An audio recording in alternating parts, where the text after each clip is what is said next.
माझ्या देखण्या विधवा वहिनीला मी ठोकलं. हॅलो मित्रांनो, माझं नाव राज आहे. माझं वय वर्ष 22 आहे आणि मी मुंबईत राहतो. माझ्या पहिल्या शॉटची कहाणी तुम्हाला सांगत आहे. मी माझ्या लांबच्या नातेवाईक चुलत विधवा वहिनीला ठोकून काढले ते तुम्हाला आज सांगणार आहे. मी एक दिवशी माझ्या वहिनीच्या घरी गेलो. नवी मुंबईला वहिनी आणि तिचा 8 वर्षाचा मुलगा हे दोघेच राहतात. तर मी नवी मुंबईला गेल्यावर मी जेवण वगैरे करून निघालो. माझ्या घरी वहिनी खूप बोलक्या आहेत आणि तिचं वर्णन सांगायचं म्हणजे सावळी आहे, पण फिगर कडक, छाती 36, कंबर 30 असावं. तिला बघून कोणाला पण तिला ठोकायची इच्छा होईल, मात्र ती कोणाला फळणारी नाही. तर मी निघालो. ती मला स्टेशनला सोडवायला आली. मला बोलली, तू माझ्याकडे शिफ्ट का होत नाहीस? तसं मी एकटीच राहते, तेवढंच मला आधार होईल. मग मला हे तिचे शब्द ऐकून ती ठोकून घ्यायच्या इराद्यात आहे असं वाटलं. मग मी तिला बोललो, पण मी कसं तुमच्या सोबत राहणार? आजूबाजूचे लोक काय म्हणतील? ती बोलली, तू तयार आहेस का? मी तर खूपच खुश होतो मनातून, पण काहीतरी बहाणे सांगायचे. मग मी तिला बोललो, पण आई पाठवेल का? मला ती आईशी बोलते, तू टेन्शन नको घेऊस. मग तर खूप खुश झालो, पण मला खरोखर टेन्शन होतंच. आई हो नाही बोलणार, पण आई पण हो बोलली.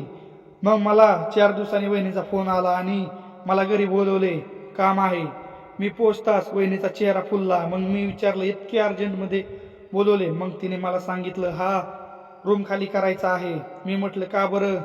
ती म्हणाली, तुला अडचण होती ना राज, तसं ह्या रूममध्ये टॉयलेट नाही. पण तिने मला एक अट दिली की घरी आईला नको सांगू. मी जरा वहिनीबद्दल निगेटिव्ह विचार करू लागलो. मग आम्ही सर्व सामान शिफ्ट केलं. पाऊस पण खूप होता. मग मी संध्याकाळी घरी निघालो, पण वहिनी मला येऊन नाही दिलं. पाऊस खूप, तू नको जाऊ. खरं त्या दिवशी खूप पाऊस होता. मुंबईत ट्रेन बंद झाल्या होत्या. मग जेवण झाले आणि झोपायची तयारी होती. मी खूप थकलो होतो आणि मी पहिल्यांदा वहिनीच्या घरी थांबलो होतो. तिचा नवरा नसताना तिने अंथरूण टाकले आणि तिचा मुलगा झोपे गेलेला त्याच्या बाजूला टाकले आणि ती मला बोलली, तुला नाईटी नाही वय, तर तू लुंगी घाल. ठीक आहे वहिनी, तुम्ही असे का म्हटलात? ती हसली आणि मला बोलते, मी चेंज करून येते. ती जरा डबल मिनिंगमध्ये बोलली, पण मला तिला ठोकायची खूप इच्छा वाढत होती. पण मी विचार केला की तिचा असा भाव नसावा आणि ती चेंज करून आली. गाऊनवर केस मोकळे सोडून काय सेक्सी दिसत होती. मला तिचे डांग पूर्ण दिसत होती. वहिनीची निकर घातली नव्हती आणि ती येऊन आरशात केस विचारत होती. मी अंगावर चादर घेऊन तिची मागून डिकी बघत होतो. एका हाताने माझा पोपट कुरवाळीत होतो. ती आरशात दिसत होतं. मी तिची डांग बघत आहे. तीही मुद्दाम बॅक साईडवर करत होती. मग तिने मला आवाज दिला की तू झोपला नाही का अजून? मी म्हटलं की झोप नाही येत मला. तिने मला पोपट कुरवाळताना पाहिले आणि हसून विचारले की काय करतोस? मी जरा लाजलो आणि काय नाही असंच. मग लाईट बंद केली आणि 0 बल्ब लावला आणि माझ्या बाजूला येऊन झोपली. मी जरा घाबरलो. मी थोडा सरकलो. ती अजून मला चिटकली आणि म्हणाली की मी तुला खाणार नाही. लग्न झाल्यावर कसं होईल तुझं? असं बोलून ती गुड नाईट बोलली. मी म्हटलं, उगाच मी सरकलो. मी टेन्शनमध्ये आलो. वहिनीला ठोकायची इच्छा आता पूर्ण नाही होणार. मी तिला ठोकायचं गेस करत डोळे मिटून बंद करत होतो. 15 मिनिटे मी विचार करत होतो. तिला वाटलं की हा झोपला असावा. तिने पहिल्यांदा माझ्या अंगावर हात टाकला. मी जराही हललो नाही. मी खूप खुश झालो. आता मी वहिनीला ठोकणार असा विचार केला. ती मला अजून चिकटली आणि तिचे बॉल माझ्या खांद्यावर घसरत होती. तिची डांग माझ्या गुडघ्याला घासत होती. माझा पोपट उड्या मारत होता. तिने हळूच माझ्या बाबरावला हात लावत आवाज करत होती. मी पण वेळ न करता वहिनीचा हात धरला आणि ती घाबरली आणि मला म्हणाली, तू झोपला नाही का अजून?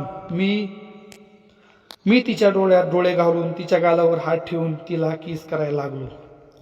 आता तिने मला पूर्ण साथ दिली. ती म्हणाली आय लव्ह यू बोलू लागली. मी पण सेम टू यू बोललो.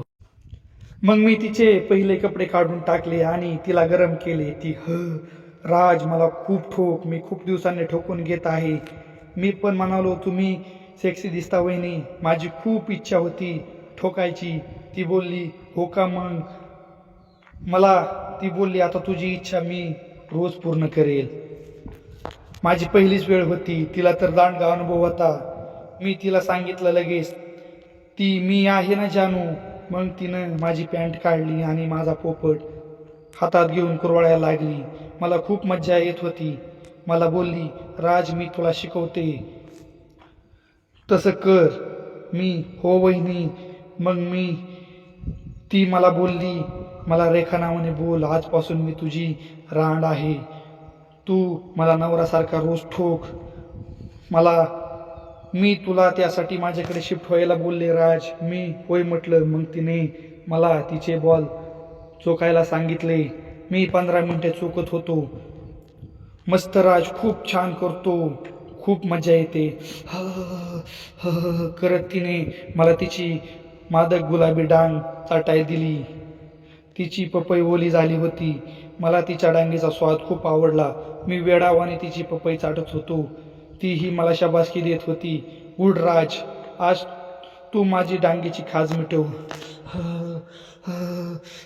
यस यस करत होती. ती माझ्या केसांना धरून तिच्या पपईत माझं तोंड घासत होती. मलाही खूप मस्त वाटत होतं. मग मी उठलो आणि माझा पोपट तिच्या तोंडात दिला. तिनेही पटकन तिच्या तोंडात घेतला आणि किती कडक आहे तुझा, लांब आहे, तू माझी आज फाडून टाकशील. मी म्हणालो रेखा होय. 15 ते 20 मिनिट मी तिला चोकून घेतला. मग ती मला बोलली राज आता तू माझ्या पपईत तुझा पोपट टाक. मग तिला अनुभव खूपच होता. ती झोपली. तिने दोन्ही पाय फाकवले आणि माझा पोपट तिने तिच्या हाताने तिच्या पपईत टाकत होती आणि मी पण मग धक्के द्यायला सुरू केले. हळूहळू मग डायरेक्ट 5वा घेर टाकला. ती तोंडातून हा आई ए आ ई हो येस. मग जोरजोरात तिला ठोकू लागलो. मग माझं पाणी तिच्या पपईत गेलं आणि आम्ही 5 मिनिटे शांत झालो. तिची काय एका शॉटने खाज मिटली नाही आणि मग मी दुसरा पण शॉट लावला. मग मी थांबलो. मग ती मला थांब बोलली आणि ती मला म्हणाली राजा डॉग शॉट लाव. ती मला पूर्णपणे साथ देत होती. मग डॉग शॉट लावला. ती म्हणाली राज तू मगाशी चोरून माझी डिक्की बघत होतास ना, आता मला डॉग शॉट लावून तुझी इच्छा पूर्ण कर. मग मी गचागच शॉट लावू लागलो. ती डॉग शॉट लावून रडू लागली. पण मी न थांबता मी माझं पाणी बाहेर काढलं. असं त्या रात्री रेखाला उलटा पालटा करून 5 शॉट लावली. रेखाचा नवरा मरून 1 वर्ष झालं होतं आणि तिची भूक कोणी भागवत नव्हतं. आता रेखाला मी कधीही ठोकत असतो. ती खूप खतरनाक आहे. तिला रोज ठोकून घ्यायला लागतं पण ती कोणाकडून घेत नाही. अशा प्रकारे माझ्या जीवनातील घडलेला प्रसंग आहे. तर मित्रांनो, तुम्हाला हा व्हिडिओ कसा वाटला हे कमेंट करून नक्की कळवा. व्हिडिओ जर आवडला असेल तर व्हिडिओला लाईक करा, ह्या चॅनलला सबस्क्राईब करा. भेटूया अशाच एका नवीन व्हिडिओमध्ये. तोपर्यंत सर्वांना माझा नमस्कार.